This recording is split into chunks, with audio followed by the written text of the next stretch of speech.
Gaza Genocide Tengbangbagidamak US President Biden, State Secretary Blinken, Defense Secretary Austin the case Thangatkhre.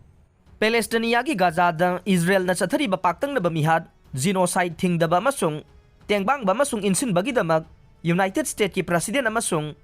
mahaki cabinet member ani gi mathakta case Thangatkhre. President Joe Biden, State Secretary Anthony Blinken amasung Defense Secretary Lloyd Austin gi mathakta Ningthawkaba numita thangalakiba federal complaint PDF aduna Israeli government chatharagliba genocide adu thingdabagidamak amasung maduda chenabagidamak makhoibu maral sikhe. Palestinian Human Rights Organization sing Gaza da leriba Palestinian sing amasung US government tagi funding amasung khulai sing fangliba Israel ge akhakpa leitaba tha ma henbage bombardment mayok na rakhiba block tawduna thamliba enclave adugi manungda mari mata sing leidiba US citizen sing gi mahut sinduna